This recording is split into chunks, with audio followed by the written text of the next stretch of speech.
Good morning, Sweden. Morning.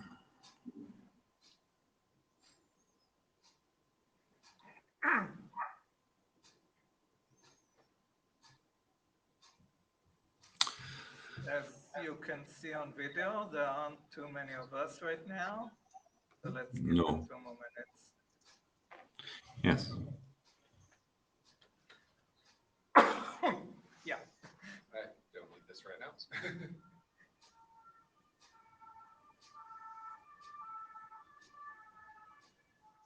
Wow, I'm actually surprised the mic is picking me up from back here.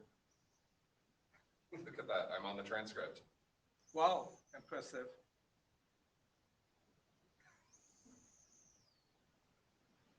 I'll just present from the chair, it's fine.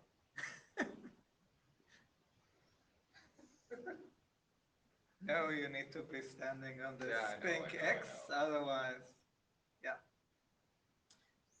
Sure, we'll get more.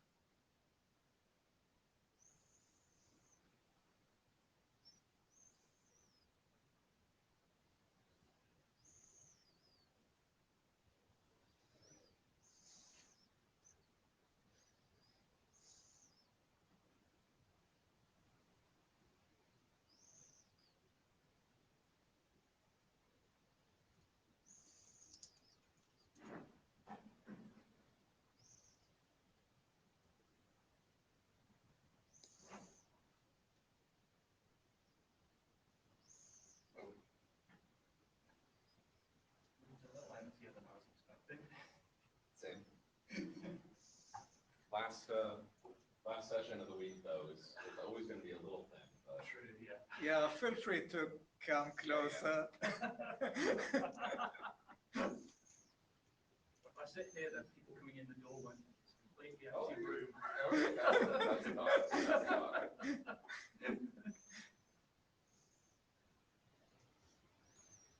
I had a colleague who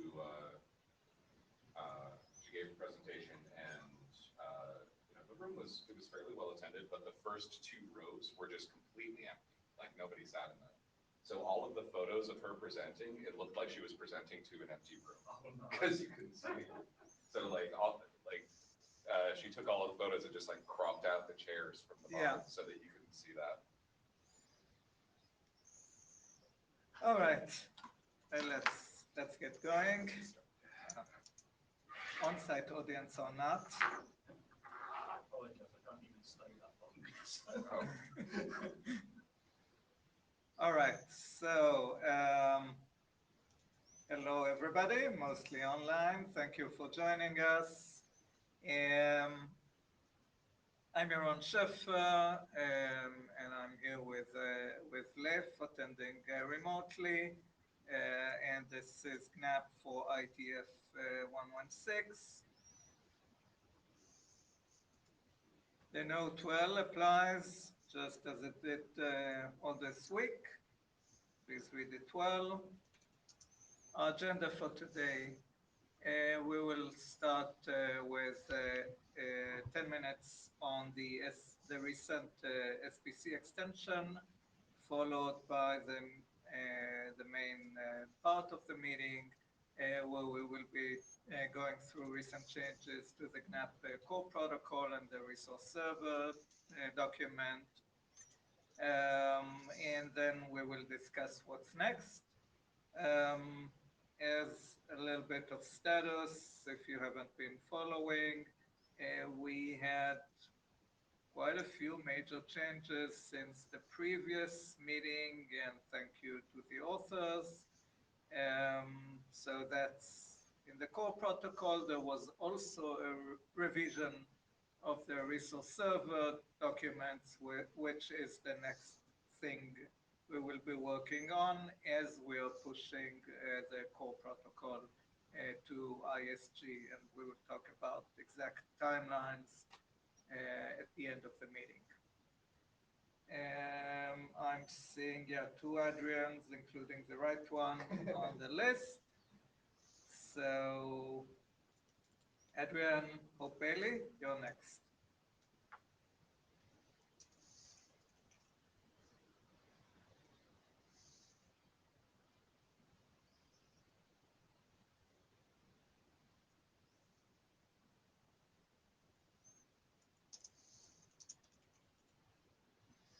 I think this is Adrian's first time using Yeah, Meet Echo, so it can be a little.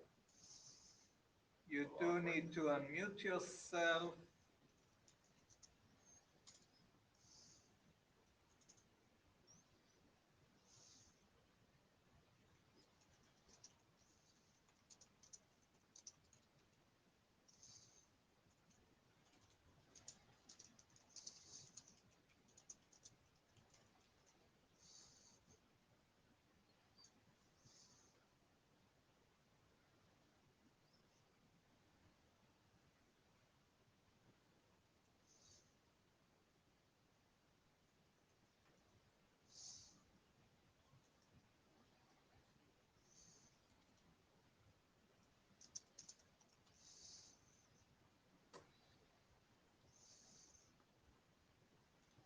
Is anybody in the chat?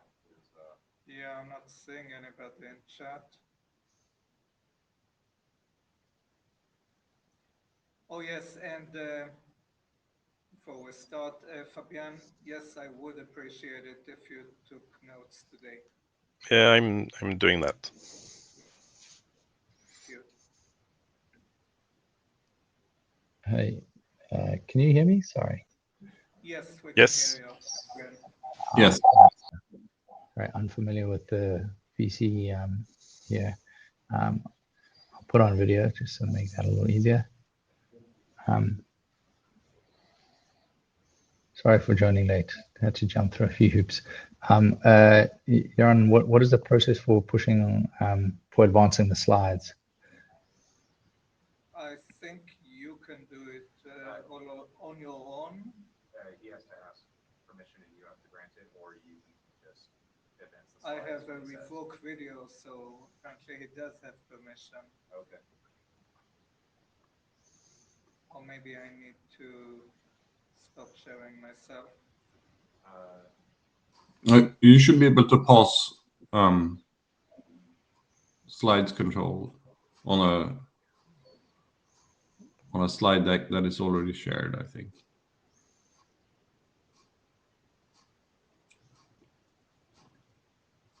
So, Adrian, why don't I share the slides? Okay. Sure. Yeah. There's not many. You can just advance through them. Let's not waste any time. Okay. So let's go. Sure. So for some context, hi, I'm Adrian. I'm from a company called Fainvoss. This GNAP extension was put together by myself and my colleague Omer. You can advance the slides. Thank you. So what this IDE describes is an extension that uses a technology called SPC, Secure Payments Confirmation, as an interaction mode for GNAP. It's only really appropriate for use if you're using GNAP for authorizing a payment, because SPC is specifically a technology for authorizing payments. SPC is still evolving, so the spec will evolve with the secure payment confirmation spec. And really the purpose of today is to share what we've done, request comments, implementation experience for anyone who's interested in implementing. You can advance, thank you. Briefly, secure payment confirmation is a work item out of the Web Payments Working Group at W3C. It's an evolution of trying to use WebAuthn for payment authentication and authorization. Basically, what it does is it adds some transaction data into the client data that's signed by the authenticator during a WebAuthn interaction. So it's invoked via an API, invoked by websites through an API. It has some specific cross-origin allowances which are different to regular WebAuthn. So if you're using SPC, you can invoke a relying party credential from a different origin. So that allows a merchant, for example, at merchant.com to sign a transaction where the relying party is, bank.com. There's still a lot of discussion about exactly how all of that will work. So that's just very high level. It has a payment-specific user interface. so that where as much as is possible, the API can't be used to trick a user into doing something other than a payment. They'll know, when the API is invoked, they know that the context is a payment. So it's to try and avoid sort of drive-by tracking attacks and so on. You can advance the slide. I mean, everyone here is familiar with GNAP, so this should be straightforward. What has to happen first, though, is that the client is able to test that SBC is possible. So firstly, is the user in a browsing session, but then also testing the browser APIs to see that SBC is available. It's currently supported in mainstream Chrome, which includes Edge, as far as I'm aware, and Brave. So pretty widely supported on the desktop, and I think in Android these days as well. But pretty strong support for the technology from Google, so expect it to be available in most Chromium-based browsers. The client does a regular grant request from the AS, and when they do this, they will specify SVC as a possible interaction mode. But an essential prerequisite here as well is that they will provide some sort of identity hint or assertion. So as you can see in the next step, what's required is that the AS then, based on its policy, may determine that SVC is the preferred interaction. But it also has to check that it has the user, or what it thinks is the user on the other side, has enrolled some FIDO credential before, or specifically an SPC credential. So again, there's some discussion about differentiating a payment credential from a regular credential, and whether regular credentials could be reused for signing a payment. The AS returns a response requesting the client to perform SBC, and the data that it provides back are a challenge and candidate's credential IDs that can be used. The client would invoke SBC. So in this case, the assumption is the client is able to invoke a web API on the end user's browser. It passes the payment details, things like description, total, the credentials, the challenge, and so on, into the API. Those are all inputs into the SBC API, and whatever the response is returned back to the AS to finish the interaction, and then the AS will determine whether that's appropriate authentication or not, and the grant request continues. You can advance the slide. I've mentioned a little bit of this, but the prerequisites, obviously, the client needs to check that SBC is available. So there are some improvements to the API being proposed to make this a little easier. It's kind of clunky at the moment. We detailed this in the appendix of our internet draft, how this can be done. The client does need to provide some identifiers or attestations. So this couldn't be a completely anonymous session, but I think that's so knowing the AS URL is not sufficient. One needs to know the AS as well as the identity of the end user, and then the client may provide some device data. So one way that a lot of payment systems will identify the end user is simply through device data that is recognizable to the relying party, so to the bank or the wallet, whoever's authenticating the user, because basic recognition is sufficient initially. So the user will be fully authenticated once they've completed SBC. So we're having some discussion, and Justin Reich has been assisting Amir and I to think about how best to pass this data in the grant request.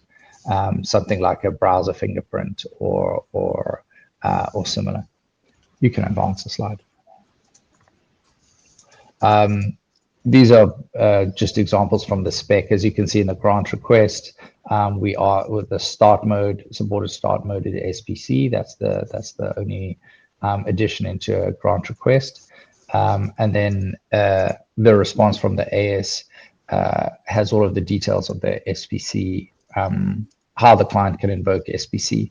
So there'll be an array of credential IDs. There's a binary, those are converted into buffers passed into the browser API. The challenge, which is a unique challenge generated by the AS, much the same as with WebAuthn. And then a recent addition is a payment instrument details. So some discussion as well exactly how this should work, because it may not be the case that this has been identified, or there may be multiple instruments, but this impacts the user interface that's shown to the user, as will be seen on the next page. And the icon must be shown. Property is a property of the SPC API, where a relying party can instruct the browser that if it's unable to fetch and render the icon, that it should automatically fail the authorization. You can advance the slide. So this is an example of invoking the API in the browser. It uses an existing API called payment request, where the payment method is set to be secure payment confirmation. This is likely to change as well. Currently, this is sort of experimental work that Chrome are doing in the browser using the payment request API. It's possible this will switch to using the credentials API, the same as WebAuthn does. Again, there's a GitHub issue discussing all of this. And you can see here most of what came back in the response from the AS maps directly into fields in this API call. Finally, with the details of the payment at the bottom. You can advance the slide, thanks. And these are the user interfaces that are currently shown. We've just recently finished a working group virtual face-to-face, some discussion about the second dialogue. The reason why a dialogue is always shown is for privacy reasons. So if the API is invoked, the user will always see a UI. It's not possible for a merchant to silently invoke secure payment confirmation. But some discussion about what that second UI should look like. It may actually show the payment details and request a confirmation rather than simply showing a notification, as is the case there. But as you can see in the UI, you see an indicator of which merchant, the origin, and I think another addition is a merchant name has been added. So the origin of the merchant, the payment instrument label and an icon, and then the total. A lot of discussion about introducing support for recurring payments, I think, will be a very challenging one, but possibly in scope for future work in the working group. You can advance.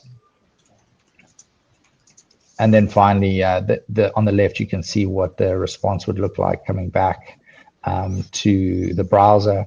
This is just a log of the public credential object, exactly the same as one would get in WebAuthn. And then the response within that object is what we map into the response sent over the wire back to the AS, just directly translated base64 encoded and sent back. You can advance. So yeah, I mean, that's it. It's not a complicated spec. We will continue to update it as SPC evolves. One thing that we haven't defined at this point, which I think is important, is some opinionated access token schema that maps more cleanly to the data that's in an SPC request. So you would have seen the payment details in there. It's obviously important that when an AS evaluates the outcome of secure payment confirmation, that the grant that's being requested actually matches what was authorized by the user. So we may put some more specifics, either strongly opinionated or strong requirements about what's in the grant request, just so that those two map together cleanly. And then some sort of a general question, if anyone is using WebAuthn in the context of NAP, whether it's worth exploring a more generalized interaction mode for WebAuthn, not payment specific. And then finally, we've done some concept videos of what this looks like, with a caveat that our wallet, Fainvoss's wallet, uses what we call a payment pointer, which is a URL that's sort of a handle for your wallet. So if you watch that video, you'll notice the user types in a URL as a way of identifying themselves and invoking the AS. But it'll give you an idea of what the flow looks like for an end user. And that's me. Thank you very much. Comments, questions?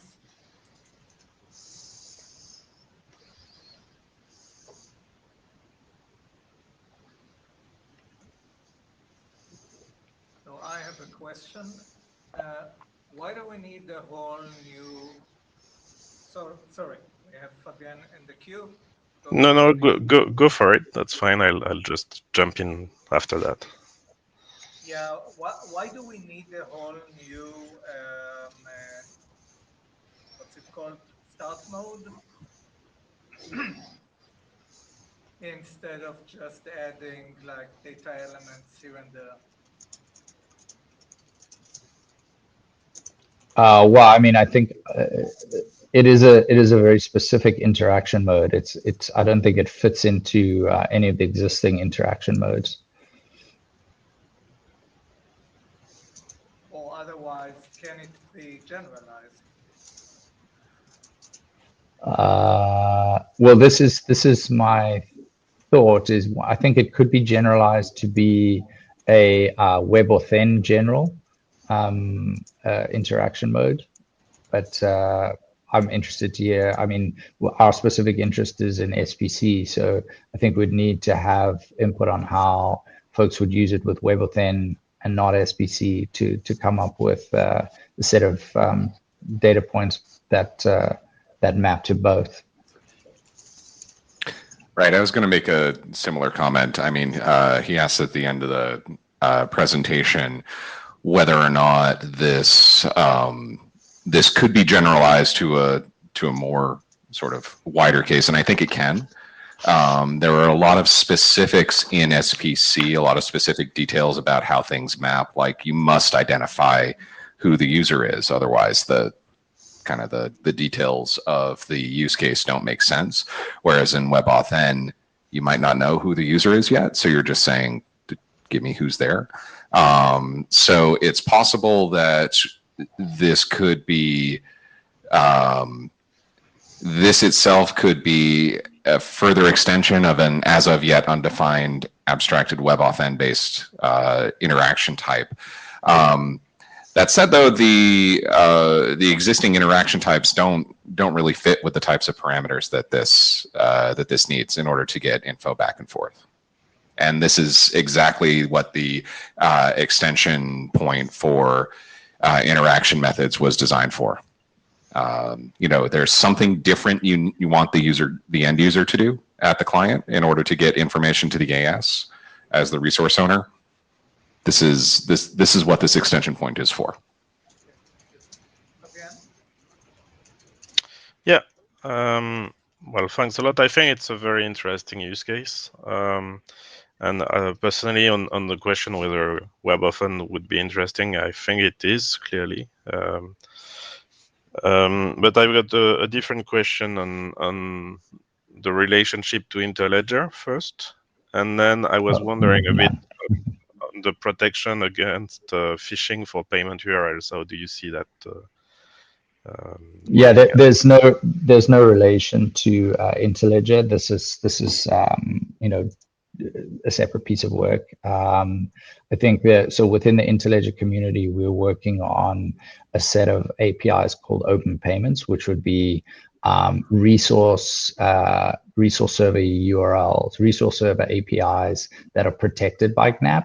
And this has been part of our sort of work and experimenting around how you would authorize access to those. So no direct relation, but sort of a spin-off out of that work. protection against against phishing. Could you expand on what you mean by that?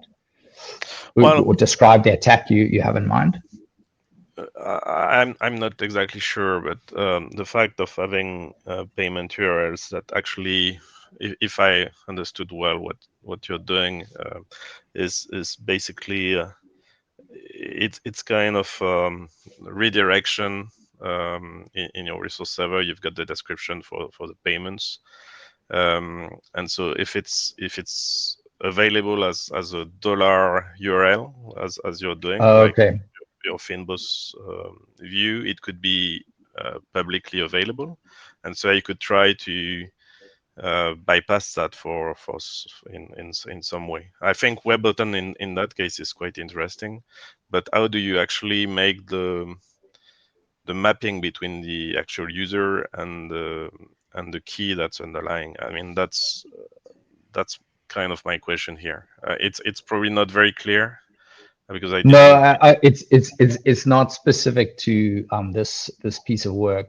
So the payment pointers or the URLs as a wallet address is a separate piece of work. I just mentioned it because the example may be confusing without that context. But just to answer the question, so we issue a unique URL to everyone who signs up for a wallet, and it's the idea is that URL is the entry point to the resource server APIs. Everything you access at those APIs needs to be authorized through a GNAP interaction. So I think it would be quite challenging to do some redirection there without unless we're talking about front channel redirection. That's sort of a different consideration. But I mean, happy to take this offline with you, Fabian. It's not really relevant to this piece of work directly. Okay, yeah, well, it makes sense, but it means that the GNAP security considerations are quite useful in that specific use Absolutely. case. Yeah. Yeah. Okay. Well, thanks. It's very interesting work. Thank you. Next is Adrian Gropper.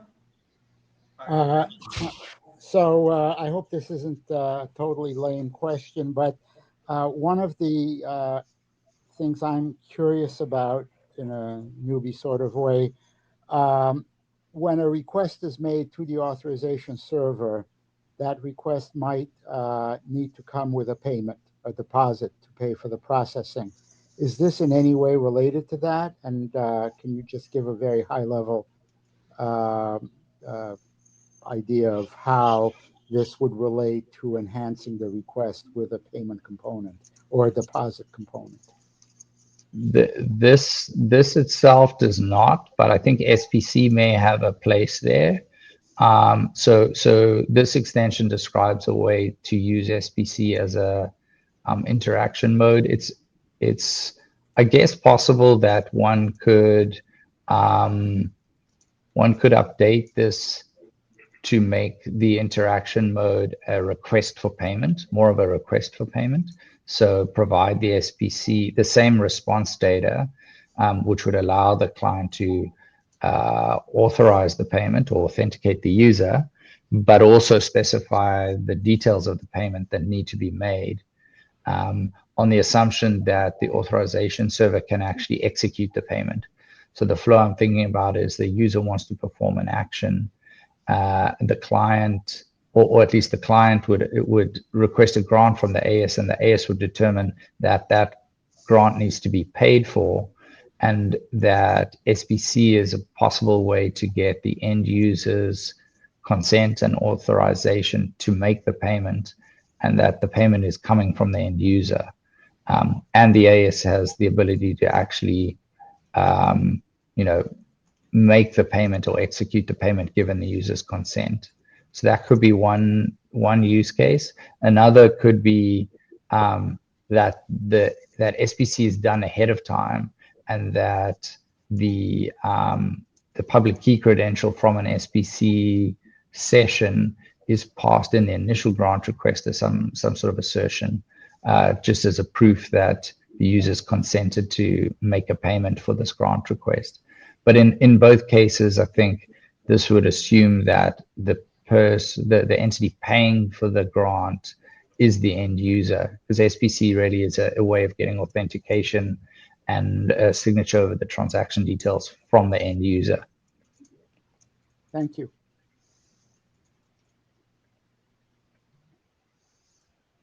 All right. Thank you, Adrian. Thank you, Jan. Thanks, everyone. Next. I should be mobile thing. Can you give me slide control, or?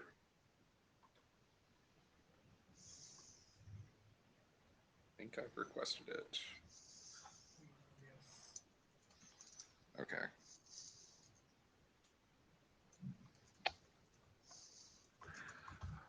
All right, cool.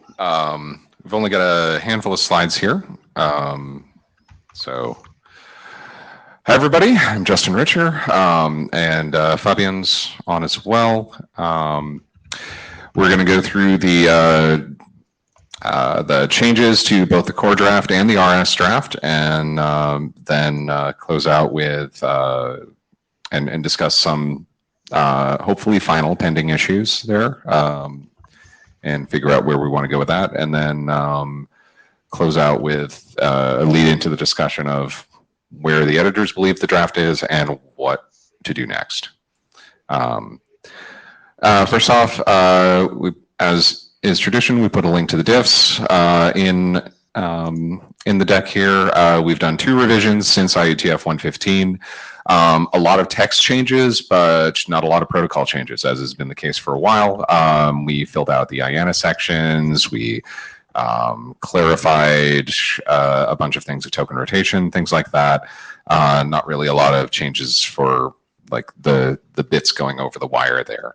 I'll get into the actual details here. So one protocol change that is there is that we shifted to SHA-256 as the default hash mechanism.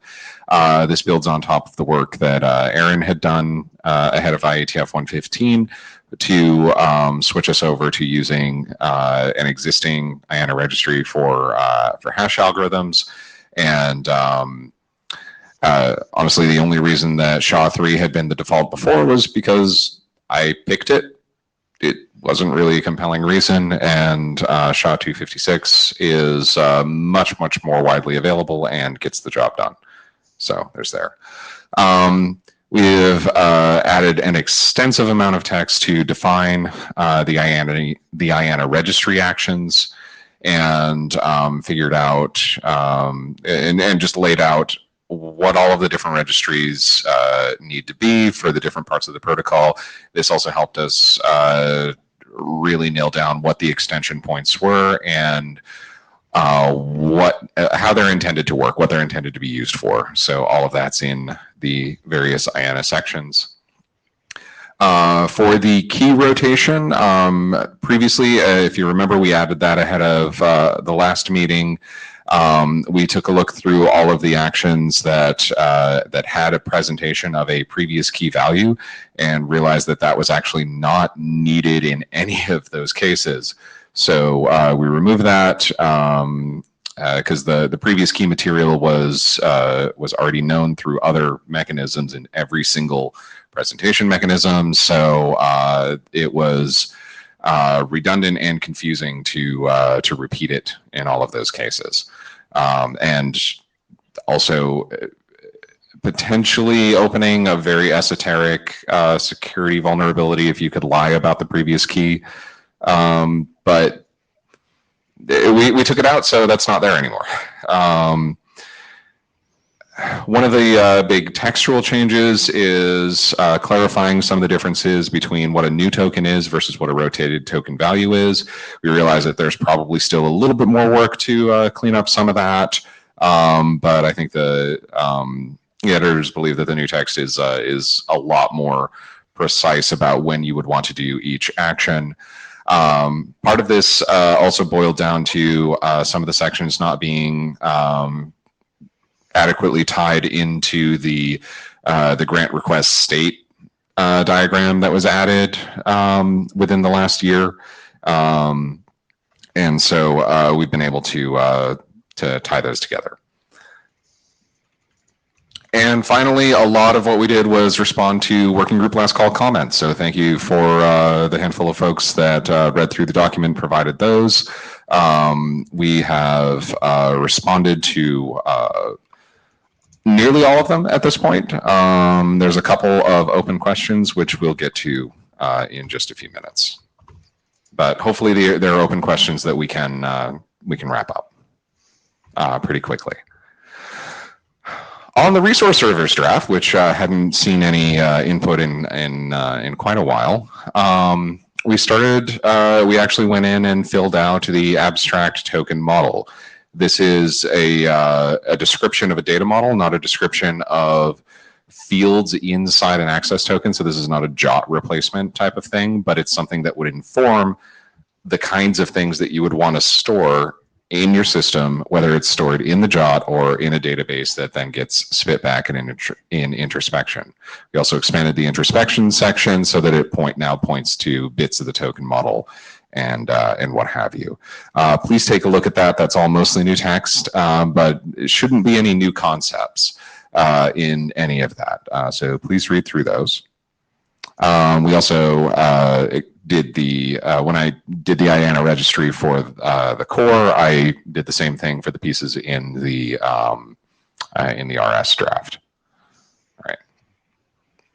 The token model itself consists of these, I hesitate to call them fields, but aspects of the token. So there's the value of the token itself, some identifier for who issued it, some identifier for who's supposed to consume it, some pointer to which key it's tied to at any given point, any flags associated with it, such as whether it's bearer, durable, whatnot. The set of access rights associated with the token, a validity window of when that token can be presented and accepted in the system, some type of pointer to a resource owner or set of resource owners that approved access to the token, a pointer to the client instance, a label for the token, and the grant request under which this token was issued. Not every token is going to have every one of these bits, but experience in the OAuth world has showed us that at least presenting people with a model like this will help developers that are setting up their system from the first time not be surprised when they realize, oh wait, maybe I should have tracked, for example, which client I issued this to over time, and not have to sort of patch that kind of thing in at a later date. The token model is therefore designed to be informative, not normative, but something that can be referenced by other systems that need to depend on this. But before moving on, any questions or discussions on the token model, because that is new text. I'm not sure if anybody's gotten a chance to read that yet. Good. So if some of these, we call them aspects, if some of them are known to be like common security issues, why aren't we making them individually or as a whole normative? So the layer of normativity, I'm honestly, I don't have a good feeling for where that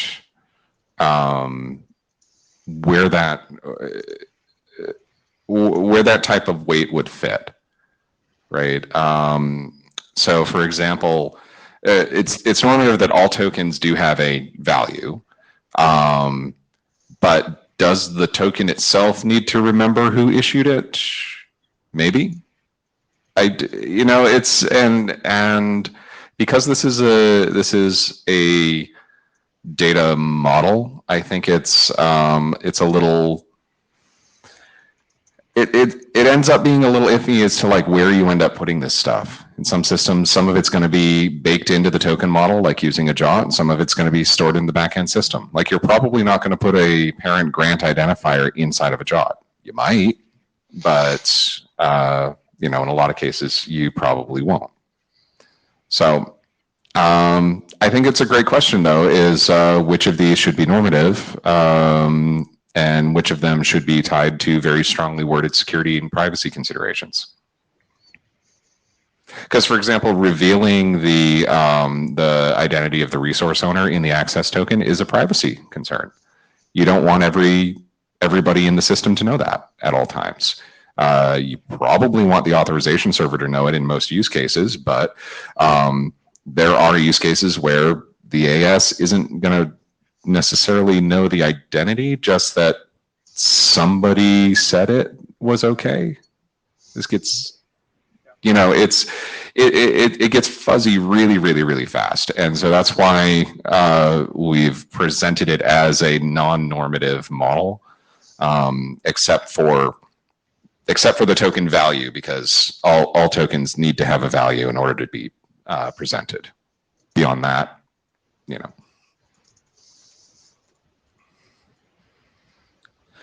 All right.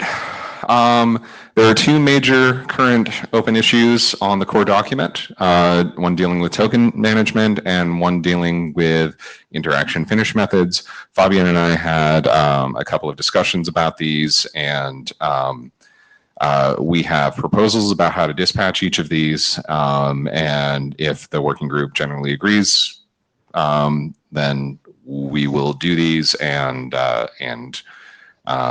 do another revision of the document. So first up, the token management endpoint is a less exercised portion of GNAP. So far, a lot of the implementations that we've seen are more concerned about getting the tokens and using the tokens, and less about sort of managing the life cycle directly over time. That said, GNAP does still define a way to do this. And currently, it's set up where you present the token being managed just as you would present any other access token. So the access token is its own access token for its own management. And then you always sign that request with the client instances key, even if it's a bearer token. Problem with this, which is, so the first is a point that Yaron raised in his last call review, and that's that the token could be expired. And we actually call this out in the draft, that this is something you might want to consider if you're doing this. Adrian actually brought up the fact that the use of middleware to do token processing would get in the way of this pattern as well. So if you have something that is doing your token processing on the way in, then it would be rejecting otherwise valid requests, which is a problem. The main thing here is that semantically, this is a different type of action than accessing a resource server, and so using the same semantics for presenting an access token in this case, it's not as architecturally clean as the rest of the GNAP protocol really strives to be. The idea here was that we already have an access token, we have a means to present an access token, let's just do the same thing we do elsewhere. The problems with that are, you know, that you're not actually treating it the same way that you do everywhere else. So the alternative that's been proposed is that you pass the token value as a body parameter. So we've already got a precedent for that in the introspection call from the RS, how to pass a token value, and potentially other data, but probably not, for rotation and revocation. You pass that to the token management endpoint. You still have to sign the call to the token management endpoint, but this is an interesting proposal has been floated that you could have a secondary token issued to protect the token management endpoint itself. So we already also have precedent for doing this type of special issue access token with the continuation endpoint. It is a special API controlled tightly by the AS that you are given an access token which does not have optional key binding. It cannot be a bearer token. And you are handed both the token and the URI in a data structure that is pretty easy to consume and use. We know this is like at the core of GNAP. So doing the same kind of thing for token management isn't outside the realm of reasonableness. It's not what's there right now.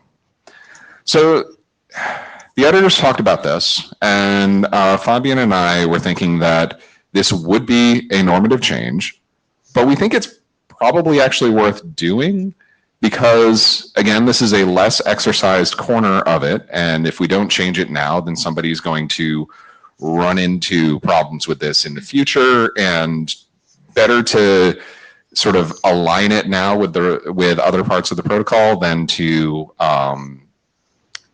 have it come and bite us later, right? The question about the secondary access token, I don't know if that should be optional, if that should just be mandatory like it is with the continuation endpoint. It would be pretty simple to make it mandatory. And if you're not enabling token management for an individual access token, then you don't need to worry about it. So, it only affects people that are doing this specific thing. So with all of that in mind, we think it's probably worth changing this code. It's a normative change, but it would align with other parts of the protocol, and we do think it makes sense. So, any thoughts or feedback on that?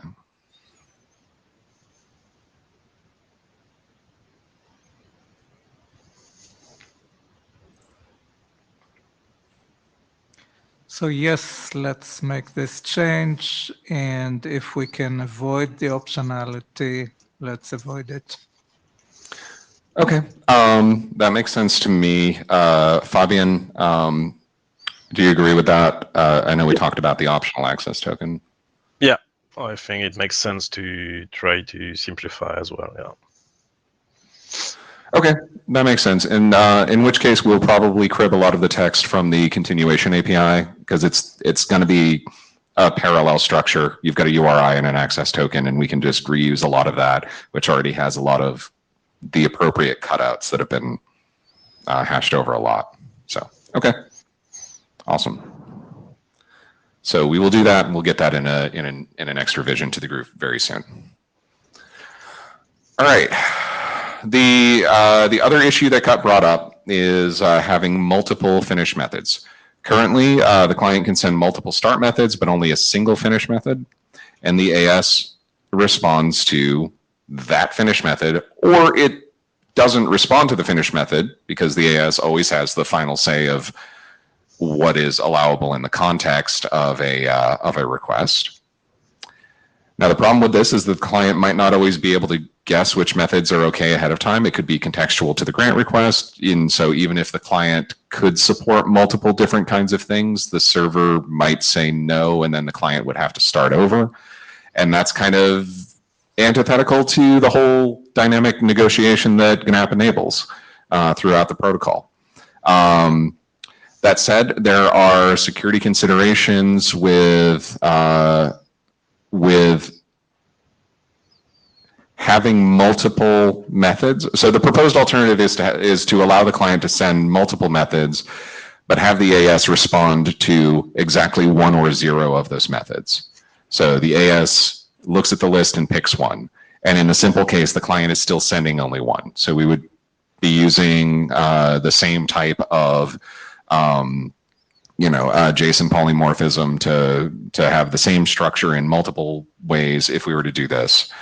From a security perspective, the AS would be forced to choose exactly 1 or 0 in its response. The reason for this is that it sets if you respond to multiple finish methods, it sets the client up for waiting for things in multiple channels, and there's potential security race conditions. And so this is why we rejected having multiple finish methods when we did the whole interaction refactor 2 years ago, whatever that was, the big thing that Aaron pushed.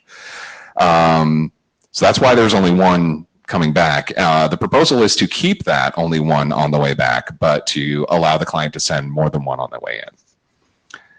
Now, the editors talked about this, and our thought was that this could be deferred to an extension. An extension that would define a multi-finish mode or something like that, because this does kind of cut into really core portion. The interaction section is fairly core. We've tagged it as need text. The person who proposed it has said that they would be interested in helping provide that, but we wanted to get a feel from the chairs in the group as a whole, because there hasn't been a lot of other conversation about this, whether this is a feature we should try to patch in now, whether we should defer it to an extension, or just leave it be. To help understand the decision, can you say a few more words about how this can be added as an extension? Are there actual extension points that would allow it? Yeah, so right now, the finish method in the request is defined as an object with a type. An extension could define finish method as an array for a multiple type, or a finish method type that allows multiple fields underneath. There's two ways you could do it depending on what syntax you want to do. Bike shedding syntax is always, always a fun part of stuff like this. And this is part of the problem, is that there's not really a good parallel in other parts of the code and in other parts of the spec that we could just, unlike the last section where we were like, oh, this looks really close to this other thing, so we can just mostly copy paste that concept. That didn't really exist for this. So we think it would require a bit more hammering to get it right. That said, the finish methods are intended as an extension point, and so allowing something that means, hey, authorization server, choose between these, would be a potential way to handle this as an extension. So you mean this would be a new finish method with functionally, yeah, with an array basically. So syntactically, we could handle it as an extension. We could try to hammer something in now. I'm a little afraid that because it's so far it's been the request has been like, wouldn't it be nice if it did that? To me, that those types of things without more sort of hands-on deployment always make me a bit nervous. That said, if there is, if there was a strong call from an implementer or from the working group as a whole, like I think I see a path for how to get this in, and potentially how to get it in without breaking backwards compatibility for people that are doing just single finish methods today, especially because the client what the client receives from the AS wouldn't actually change. It would still just be a single response, and then that's it. So we could try to put it in, get a PR, see how people felt about the text, or we can just say not right now and move on with life.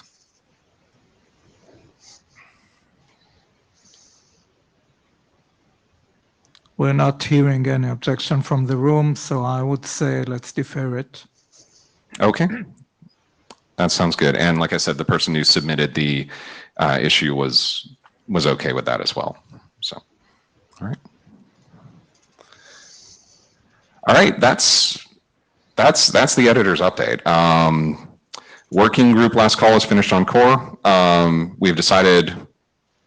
We just decided what to change for token rotation. I think that path does make sense. And in my opinion, and I believe Fabien's opinion, with that change, it should be ready for IETF last call.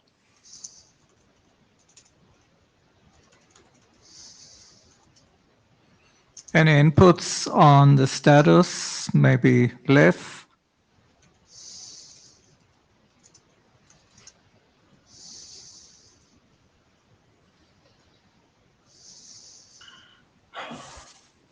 Yeah, I mean, I think we should try to kind of stick to working group last call as closely as possible here. And I mean, you did say during your presentation, Justin, that you got quite a lot of working group last call comments, and you kind of cleared those away. And do you feel that there were so many of them that this warrants another last call? Or should we just sort of wrap this up? Was that question to me or to Yaron? Yeah, to you, Justin, and to Yaron, but first to you. In my opinion, I don't think that the changes actually warrant another round. Okay. Yeah, Yaron, what do you think? In that the case, token rotation would be the biggest change. Yeah, in that case, Yaron, what do you think? Yeah. I tend to agree with Justin here. Yeah. We will need to review token rotation, of course, we will. But other than that, I think it doesn't require a second last call. Yeah. I mean, All right. I think in my experience, for working groups that have a fairly tight circle of contributors, like pushing it to IETF last call is usually a good idea, because you kind of get that broader review that people don't pay attention to a working group anyway, right? For some reasons, right? And just get it to IETF last call, and then be ready to have a longer IETF last call, right? Because that might happen. Yeah. Yeah, that works for me. Yeah, I think we plan to be ready for the comments anyway. So yeah. Yeah. Yeah. All right, cool. We will put in the token rotation change, get a new revision, and kick it down the road. So that means we're going to need a Shepherd write-up and then AD review, right? If I recall correctly. Yes, okay. Yes. A question to the editors and to Lev again. Do we need an interim meeting at all? It can't hurt, given that we're doing token rotation, right? So maybe schedule something within a month or so to talk about token rotation. Yeah, that's fine with me, and we can scope it pretty tightly to that and that change set, and that'll give Fabian and I a target to make sure that we get the new text in. Yeah, sounds good. All right. I think that's a good idea. All right, I'm gonna unshare. That's all I had. Thank you, Justin. And we sort of covered the last item on the agenda. Before you sit down, Justin, what about the RS draft? Oh, right. So there are still some outstanding issues on the RS draft. Getting the token model was probably the biggest one. It addressed a lot of the holes that made that draft so drafty, and I think a lot of what's left in the RS draft is tightening up a lot of the language and getting more people to actually read through it.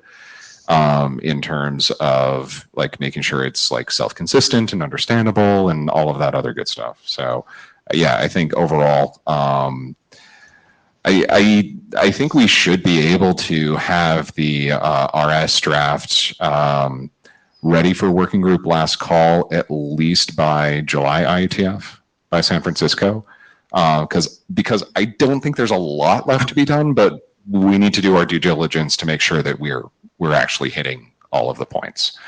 It is necessarily a much simpler component than core. I mean, core is huge. It's like 200 pages right now with all the examples and everything. So yeah, the RS draft, I think we can get it to working group ready, at least ready for working group last call by summer, if not in working group last call by IETF summer. If the chairs can like help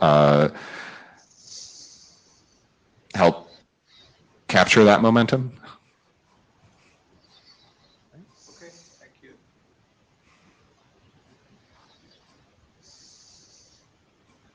And a question to the editors as well as other people in the room.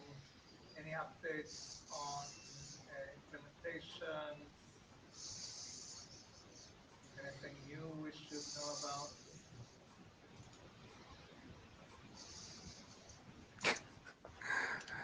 I know it's queuing.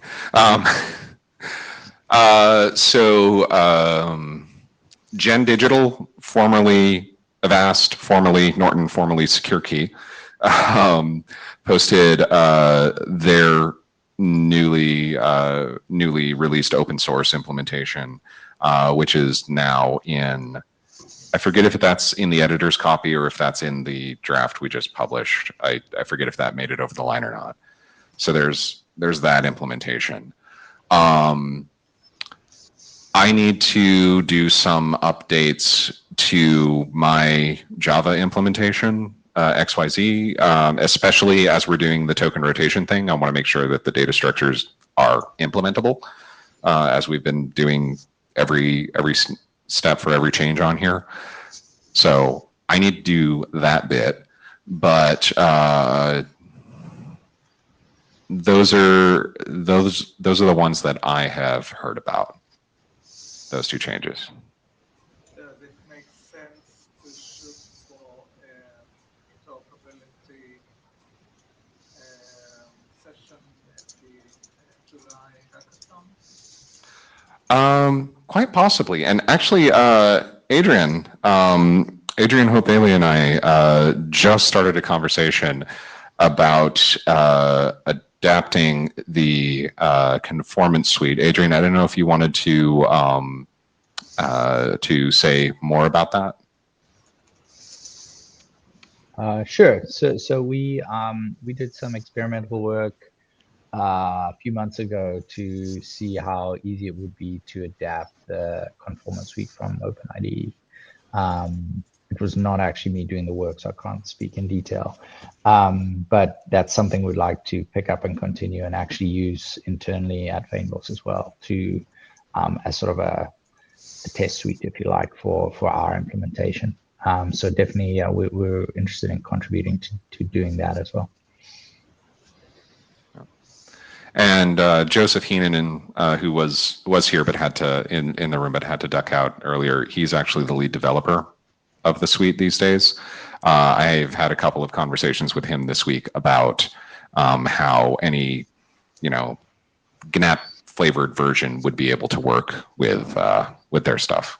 So if it requires changes upstream so that we can modularize things or whatever we need to do, we should be able to do that. We've got good connections to the dev team at IETF. All right, so we're not making publication of RFCs conditional on implementations, but I think it definitely strengthen our hand, strengthen the protocol if we can show interoperability between multiple implementations. Yep, agreed. It's not real if nobody implements it. Yeah, we have two implementations just to add to that. So we have an internal one written in Go that we use at Fainbox, and there is an open source implementation written in TypeScript that is part of an open source project in the IntelliJ community called Rafiki. It's still pretty untested, but it's a core component of that project. So it'll probably be it will certainly be continuously maintained for a while. Yeah, Rafiki is listed in the implementation sections of the draft. We don't have the Finbos internal one listed there yet, but we can. We can It list will- proprietary implementations. Yeah, we may open source aspects of it in future. For now, that's not a priority. So Yeah. we don't want to make. Yeah, any we commitments. so verified me, the verified me product uses an earlier version of GNAP in their production systems, but it's an entirely proprietary stack. So they're not really interoperating outside of their bubble at the moment. But it is still listed under the implementations. So unfortunately, they wouldn't come to the hackathon with that code, but yeah, so we can, Adrian, if you either want to submit a pull request or send the information to the list, we'll make sure it gets listed. Mm.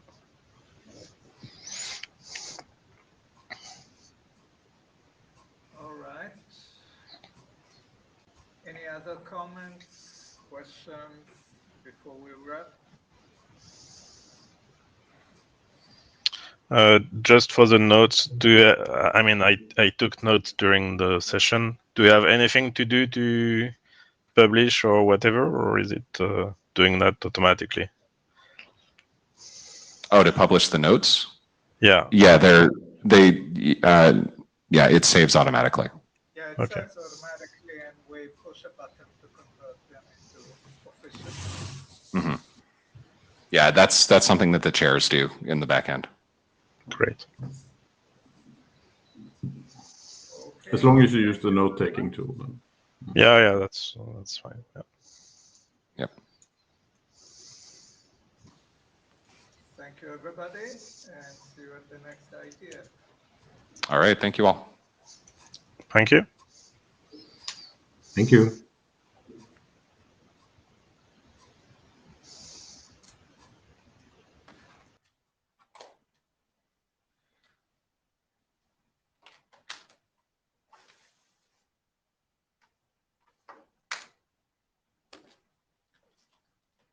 Yeah, it's kind of funny. I think we will need to reopen this working group at some point. Probably. I mean, if Jose can get reopened. Well, Jose is widely implemented. Yeah, but it was also kind of like done and dusted. So, yeah, I think probably at some point in the future. But that's, that can be done. Yeah. All right. Very cool. Thank you. And